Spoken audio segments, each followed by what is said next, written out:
भगवते वासुदेवाय विश्वेश्वराय आदि पुरुष अपरंपार अलेख पुरुषाय नमः। जगत बंधु ज्योति स्वरूप जिय की जाननहार हरि यश मांगन आए दास प्रभु के द्वार।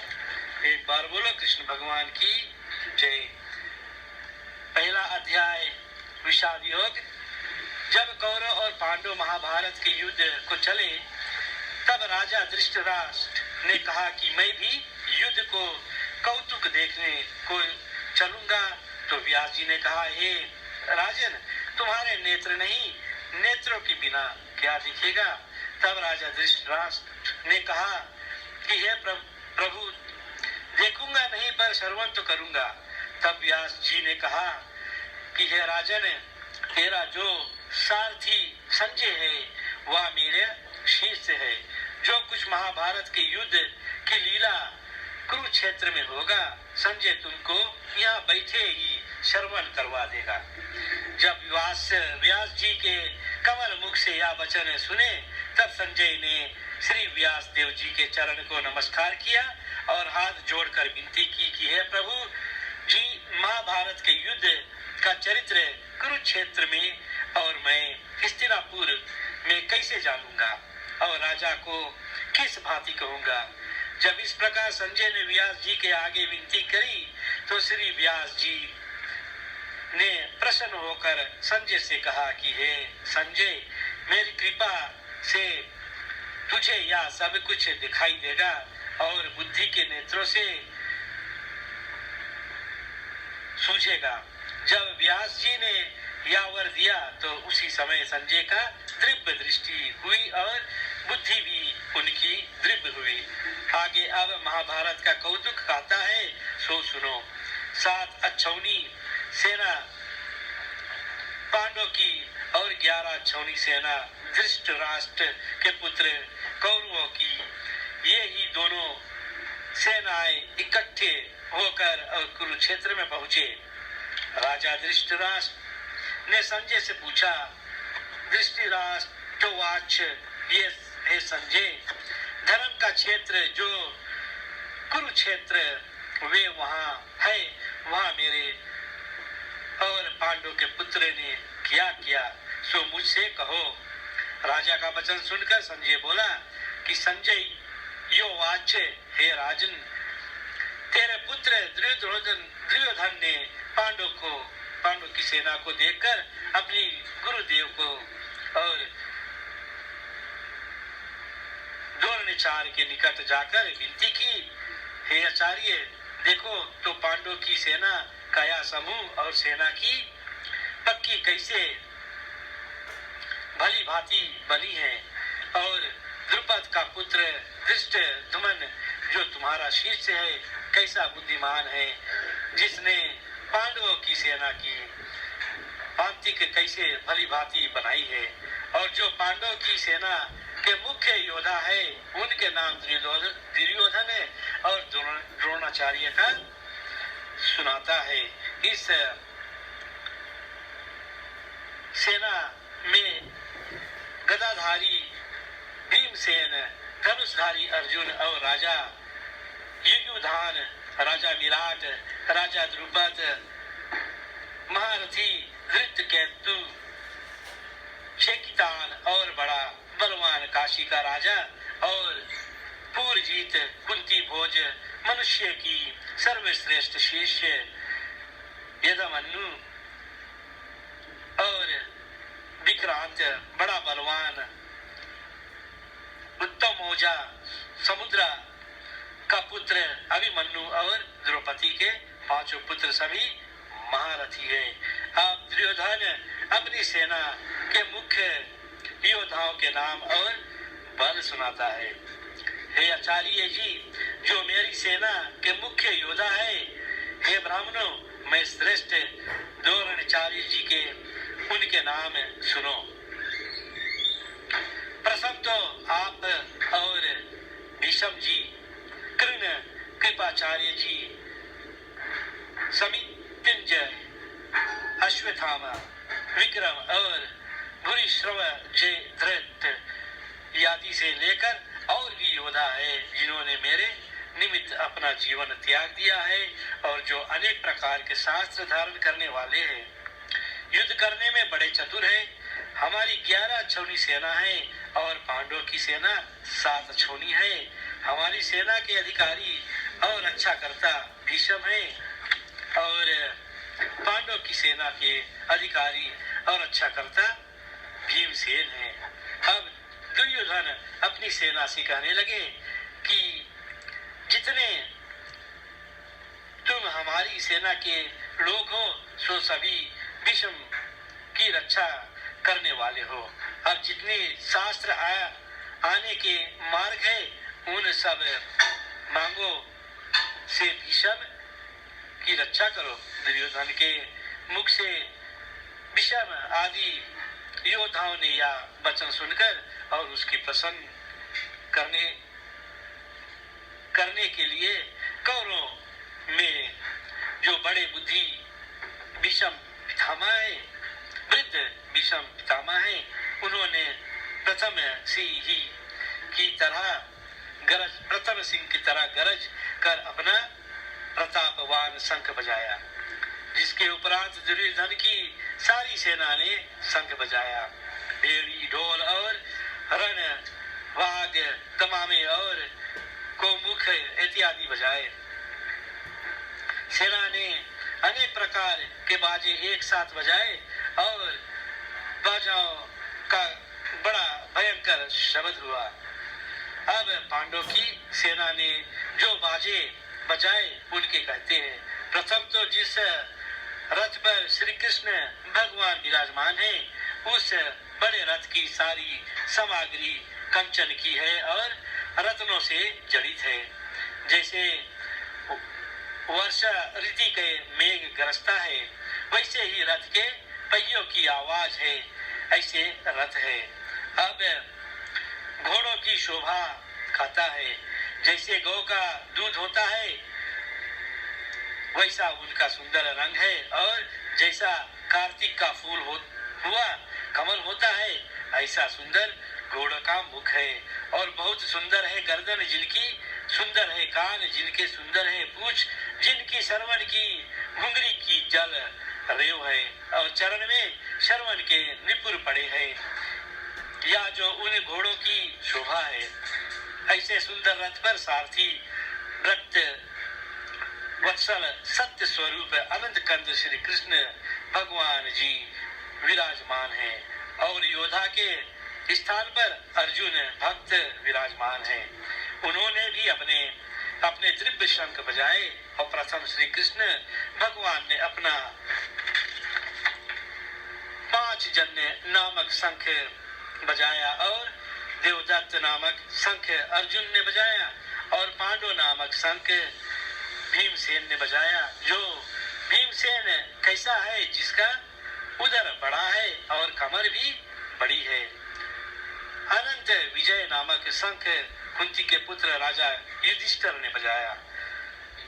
संघोष नामक शंख नकुल ने बजाया और मणिपुष्प नामक शंख सहदेव ने बजाया। बड़े धनुष के धारण करने वाले काशी के राजा ने अपना शंख बजाया। महारथी शिखंडी ने भी बजाया और धृष्टद्युम्न ने भी बजाया और राजा विराट ने भी अपना शंख बजाया। और अजित जो किसी से छीटा ना जा सके, ऐसे जो सत्यक यादव है उसने भी बजाया और राजा द्रुपद ने भी बजाया और द्रौपदी के 5 पुत्र ने भी बजाया और जितने भी पांडव की सेना के राजे थे सब ने शंख बजाए और महाबाहु समुद्रा के पुत्र अभिमन्यु ने भी बजाया। इन सब ने अपने भिन्न भिन्न शंख बजाए। उन शंखों के शब्द को सुनकर धृतराष्ट्र के पुत्र के हृदय विदीर्ण हुआ, अर्थात हृदय फट गया, धरती और आकाश शब्दों से भर गया। इसके उपरांत धृतराष्ट्र के पुत्र की सेना अर्जुन ने देखा। जब दोनों ओर की सेना के शास्त्र चलने लगे, तब अपने धनुष को सिर ऊपर उठाकर पांडव अर्जुन ऋषिकेश श्री कृष्ण भगवान से बोले, हे अच्युत अविनाशी पुरुष, मेरा रथ दोनों सेनाओं के बीच में ले जाकर के खड़ा करो, तब मैं देखूं कि हमारे साथ युद्ध करने को कौन कौन आए।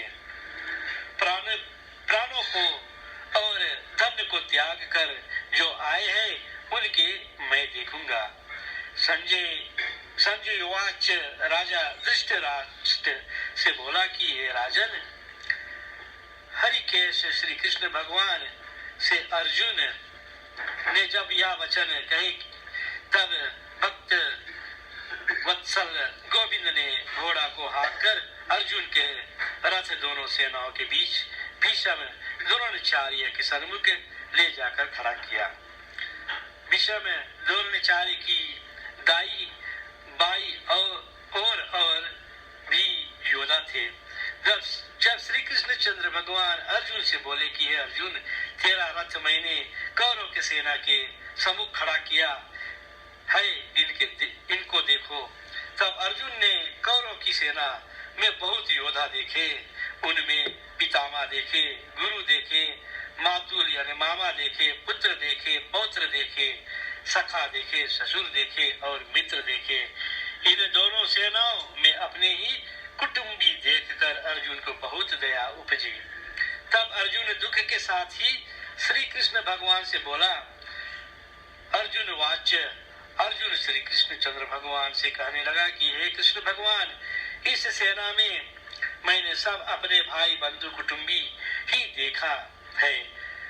जो योद्धा रण में आए हैं उनके देखकर मेरा शरीर बहुत दुख पाता है, मेरा मुख सूख गया है, मेरी देह कांप रही है और सब शरीर से में पसीना आ गया है, मेरे रोम खड़े हो गए और गांडीव धनुष मेरे हाथ में गिर रहा है और त्वचा जल रही है, मैं खड़ा भी नहीं हो सकता और मेरा मन भी भ्रम में पड़ गया है।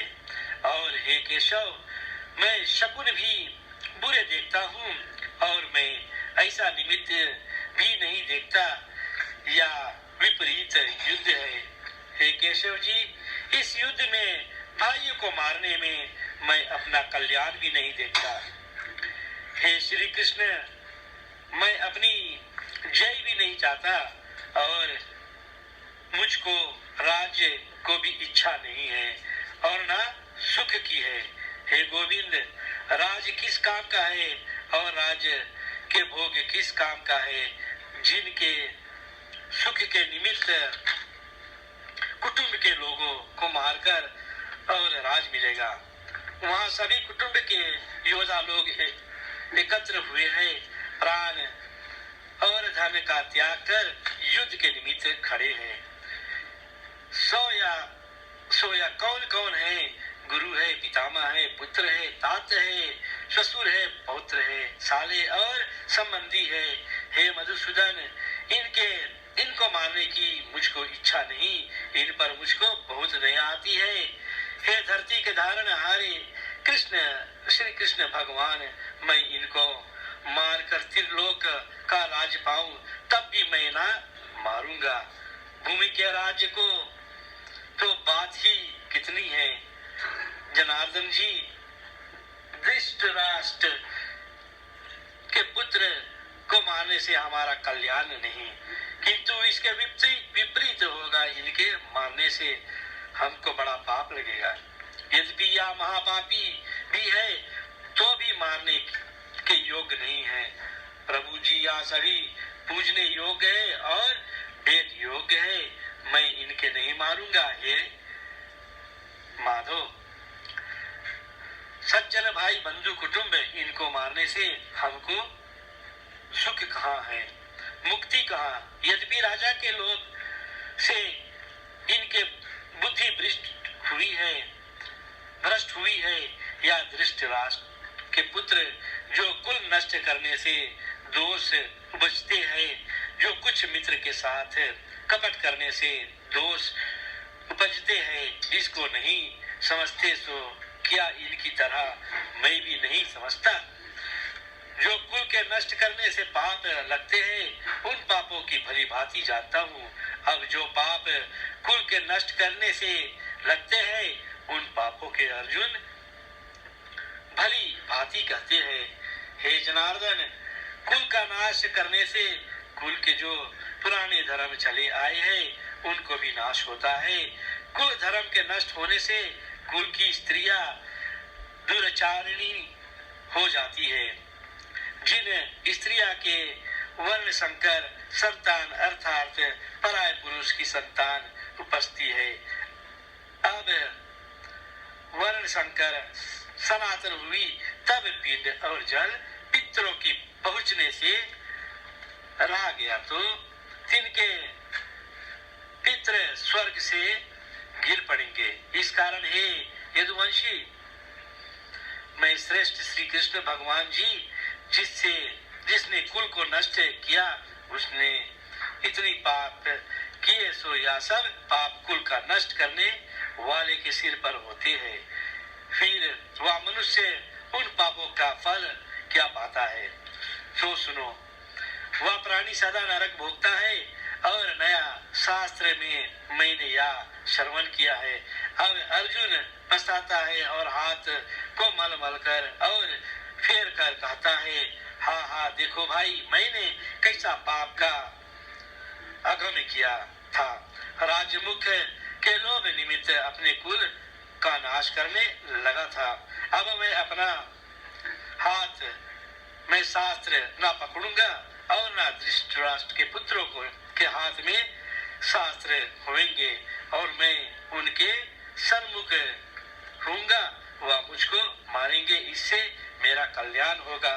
संजय योवाच, संजय धृतराष्ट्र से कहता है कि हे राजन, अर्जुन ने यह वचन कहा और धनुष बाण हाथ से छोड़ दिया और शोक में मगन होकर मनमंचित होकर बैठ गया। इति श्रीमद् भागवत गीता संपुनी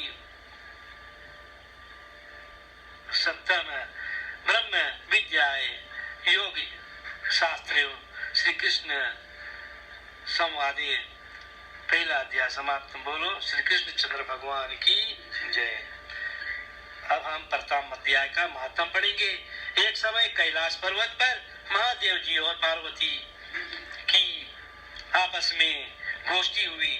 पार्वती ने पूछा कि हे महादेव, आप अपने मन में किस ज्ञान से पवित्र हो, किस ज्ञान का बल से आपको संसार के लोग शिव कर पूछते हैं और आपके कर्म वह दिखाई देता है।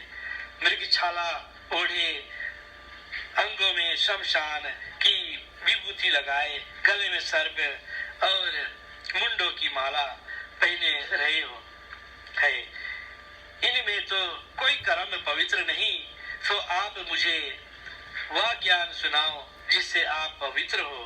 तब श्री महादेव जी ने उत्तर दिया कि श्री महादेव जी वाच, महादेव जी बोले, प्रिय सुनो, जिस गीता के ज्ञान को मन में धारण करने से मैं पवित्र हुआ हूँ, उस ज्ञान से मुझे बाहर के कर्म नहीं व्यापते। अब तब पार्वती ने कहा कि ये भगवान, जिस ज्ञान की आप स्तुति करते हैं उस ज्ञान के सुनने से कोई कृतार्थ भी हुआ है। तब श्री महादेव ने उत्तर दिया, इस ज्ञान को सुनकर बहुत जीव कृतार्थ हुए हैं और आगे भी होंगे।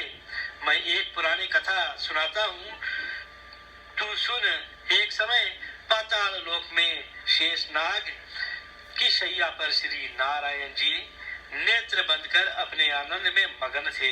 उस समय भगवान के चरण दबाते हुए श्री लक्ष्मी जी ने पूछी कि हे प्रभु, निद्रा और आलस उन पुरुषों को व्यापते हैं जो तापसी है, और फिर आप तो तीनों गुणों से परे हरे हैं। श्री नारायण यो वासुदेव हो, आप नेत्र जो बंद किए हो, यह मुझको बड़ा आश्चर्य है। श्री नारायण जी बोले कि हे लक्ष्मी जी, मुझको निद्रा आलस नहीं व्यापता। एक शब्द रूपी जो भागवत गीता है, उसमें जो ज्ञान है उसके आनंद में मगन रहता हूँ। जैसे 24 अवतार मेरे आधार रूप है, वैसे ही ये गीता शब्द रूपी अवतार है। इसके 5 अध्याय मेरे मुख है और 5 अध्याय मेरे बुझाए है, 5 अध्याय मेरे हृदय है और 16वां अध्याय मेरा उदर है, 17वां अध्याय मेरा जांघे है, 18वां अध्याय चरण है और जितनी श्लोक है सो मेरी नाड़ियां है और जो अक्षर है मेरी रोम है। ऐसा जो मेरा शब्द रूपी गीता ज्ञान है, उसकी अर्थ को मैं हृदय में विचारता हूँ और बहुत आनंद पाता हूँ। तब लक्ष्मी जी कहने लगी कि हे नारायण, जब श्री गीता जी का ऐसा ज्ञान है तो उसको सुनकर कोई जीव कृतार्थ भी हुआ है। तब नारायण जी ने कहा कि हे लक्ष्मी, गीता ज्ञान के सुनकर बहुत जीव कृतार्थ हुए हैं। सो सुनो।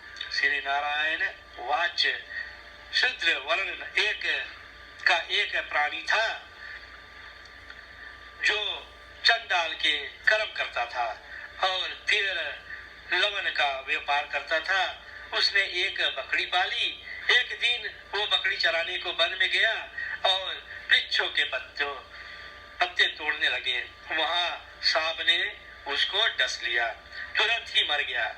मरकर उस प्राणी ने बहुत से नरक भोगे और फिर बैल की योनि पाई। उस बैल को एक भिक्षुक ने मोल लिया।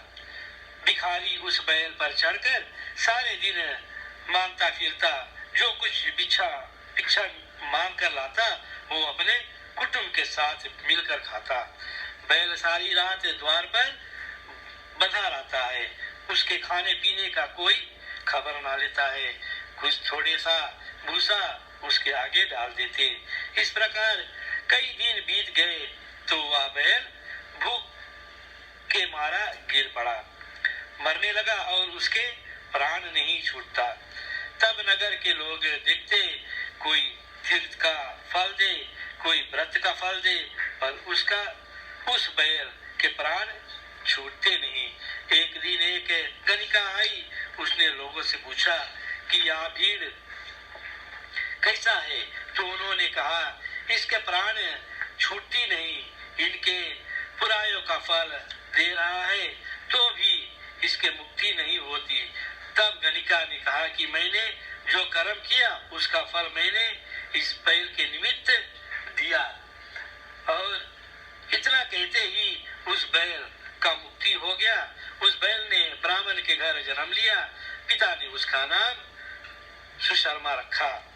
बड़ा होने पर पिता ने उसको पढ़ाया, उसको पिछले जन्म की शुद्ध रही। उसने एक दिन मन में सोचा कि जिस गणिका के ने मुझे बैल की योनि से छुड़ाया था उसके दर्शन करूं। विप्र चलता चलता गणिका के घर गया और कहा, तू मुझे पहचानती है?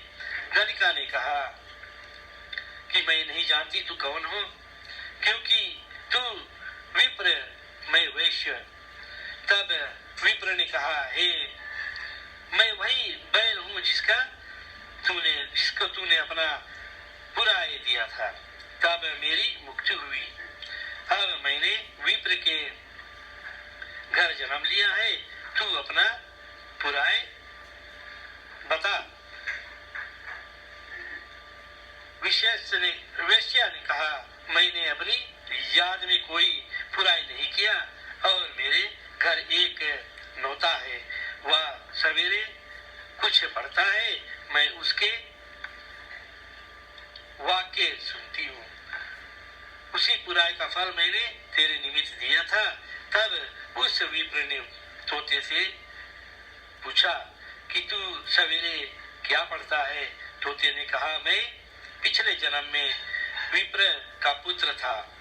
पिता ने मुझे गीता का पहले अध्याय का पाठ पढ़ाया था और एक दिन मैंने अज्ञानवश गुरु का अपमान किया, तब गुरुजी ने मुझे श्राप दिया कि तू तोता हो जाएगा। तब मैं तोता बना। एक फंदक पकड़ ले गया।